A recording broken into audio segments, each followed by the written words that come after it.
Sebelumnya, Assalamualaikum warahmatullahi wabarakatuh.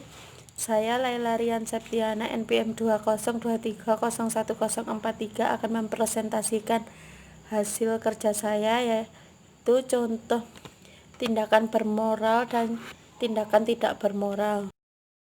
Tindakan bermoral merupakan tindakan yang diketahui dan juga dikehendaki dengan maksud yang baik.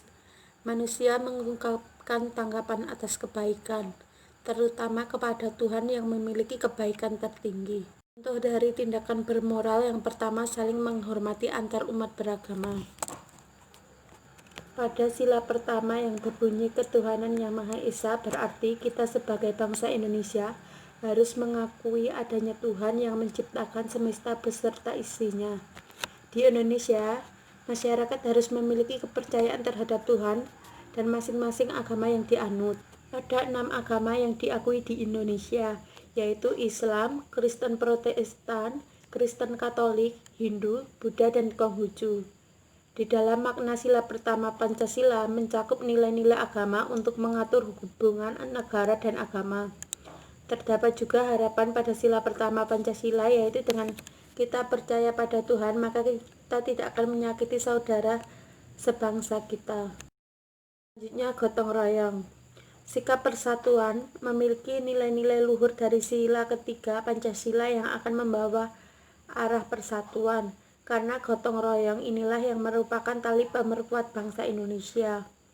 Gotong royong muncul atas dorongan dari hati dengan dibarengi kesadaran dan semangat untuk mengerjakan serta menanggung akibat dari suatu karya, terutama yang benar-benar secara bersama-sama, serentak dan beramai-ramai, tanpa memikirkan dan mengutamakan kepentingan bagi dirinya sendiri, melainkan selalu untuk kebahagiaan bersama, seperti tergantung dalam istilah gotong. Ada hormat kepada orang yang lebih tua. Sikap menghormati merupakan sikap santun dan lembut untuk orang lain yang lebih tua. Ketika tidak menghormati orang yang lebih tua dan merasa bersalah ketika mengetahui ada orang yang lebih tua merasa tidak dihormati. Cara yang digunakan untuk menghormati orang yang lebih tua yaitu dengan menyapa dan tersenyum ketika bertemu dengan orang yang lebih tua, menerima tamu dengan bahasa halus, menunduk atau membungkukkan badan ketika lewat di depan orang yang lebih tua. Tindakan tidak bermoral merupakan tindakan yang merugikan diri sendiri dan orang yang ada di sekitar. Contoh dari tindakan tidak bermoral yang pertama adalah pelanggaran lalu lintas. Pelanggaran lalu lintas termasuk perilaku yang bertentangan dengan sila kelima Pancasila.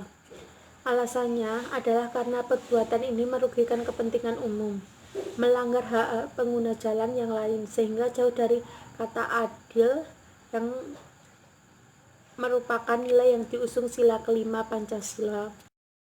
Ada bullying. Bully adalah segala perilaku kekerasan fisik ataupun mental yang dilakukan satu orang atau lebih dengan cara melakukan penyerangan atau mengintimidasi. Perilaku kekerasan ini biasanya menimpa anak-anak dan remaja yang secara fisik lebih lemah dari teman-teman sebayanya. Dampak kasus bullying bagi korbannya: ada gangguan mental, itu mulai dari sensitif, rasa marah yang meluap-luap, depresi, cemas, kualitas tidur menurun, keinginan menyakiti diri sendiri hingga bunuh diri. Selanjutnya ada penggunaan obat-obatan terlarang dan tidak semangat berangkat ke sekolah, prestasi belajar menurun, menarik diri dari lingkungan sosial sehingga tidak bisa berinteraksi dengan orang lain. Yang terakhir, yang paling sering terjadi yaitu melakukan balas dendam. Ada membuang sampah sembarangan. Membuang sampah sembarangan merupakan sikap yang sangat tercela terhadap kelestarian lingkungan. Sikap tersebut adalah sikap tidak bermoral yang dapat merugikan orang lain dan diri sendiri.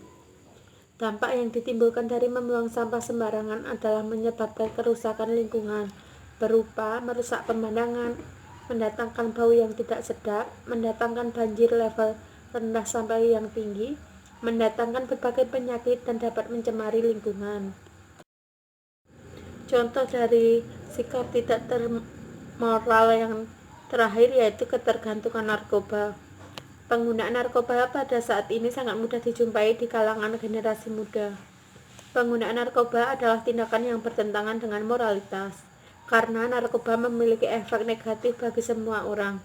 Pada saat ini sudah ada undang-undang yang mengatur tentang larangan penggunaan narkoba. Undang-undang ini muncul karena sangat tingginya kasus kematian atau penggunaan di Indonesia yang diakibatkan oleh narkoba. Sekian presentasi dari saya, kurang lebihnya mohon maaf. Wassalamualaikum warahmatullahi wabarakatuh.